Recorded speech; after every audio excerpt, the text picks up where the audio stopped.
So I took a number of classes through Olentangy's professional development this summer, quite a few on technology, and learned a lot of different opportunities for free ways to question students online, where they can text in their answers, and it's like a polling device where they can use their cell phones to text in like an ABCD answer, and immediately it will show up on my board when I ask a question. It shows up on my board what percentage think each answer is correct. So it's a great way to get quick feedback for me and also for the students. We can discuss it. If I see 50% have the wrong answer, I'm able to quickly go back and reteach that. Also just a fun opportunity for students to use technology that they know a lot about and have access to in my classroom. New experiences help me in the classroom just by keeping the learning fresh. I think it's easy to get stagnant in my teaching if I keep doing the same thing and I don't try and upgrade what I'm doing or change it to be applicable to the times. So new experiences are helping me to constantly add new information to what I'm teaching, new ways to teach it, to make it more relevant to students, and new ways really to help students understand and for me to see exactly what they know and what they don't know. So better ways to give me feedback that I can improve my teaching even further. One of the best things I learned this summer that I would love to share with my students this year is to share what I learned with them and for them to see that learning doesn't stop when you're done with high school or when you're done with college, but that you can keep learning throughout life.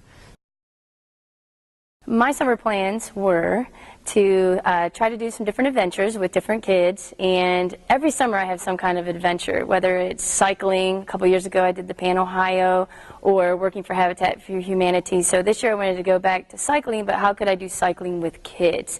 And so that was my summer plans, and I found a great project. It's called the Bronx Lab Project. It was a cycling trip for kids from the Bronx, New York City school to learn about the Underground Railroad, but more importantly to even learn about fitness and building a fitness routine and sticking with the schedule and building up that to finish from start to finish. So their trip started in Cincinnati, and I met them in West Jefferson, and we rode from West Jeff to Mechanicsburg and then back again. And the great opportunity that we had at Mechanicsburg is we were able to meet with the mayor and learn about the Underground Railroad and the process that took there with the story of Addison White. And it was really amazing to see these kids learn about their story, but not only that was to keep cheering them on, being their cheerleaders. Some of them would get really down. They just wanted to walk and leave their bike and walk the rest of the way. Even though I was like, no, we've got 5 more miles. You can make it to lunch. Of course, there's multiple events that happen through that, some educational experiences, some camping experiences, and just some giving back opportunities as well for them. My most profound key moment of this summer was getting to learn about a different culture from myself, but also what I was raised in. And the profound thing that I found out there is that even though your age sometimes doesn't matter when you find out a new experience or you're shocked by something, and it was just really an educational summer through this experience that I had, seeing kids and culture and learning about their history. My summer plans were to finally get a chance to see a country in depth. Before this time, I worked for the airlines. Prior to becoming a teacher, 3 years ago, I'd retired from the airlines. I'd worked there for 18 years. And all my trips are a little stolen week here, 5 days here, 4 days here. Now, with the time that we get off in the summer, I could really see a country in depth. I spent my summer in Armenia and Georgia. Those are in the Caucasus Mountains, kind of between Turkey and Russia. And it was really amazing. They're 2 tiny little countries, and most people probably couldn't pick them out on the map. But they have some of those amazing scenery, some of the really amazing culture, very beautiful. I took over 1,000 photos there. There's a lot of stuff that I can't wait to use in class in the 4th quarter when we teach them about medieval Europe.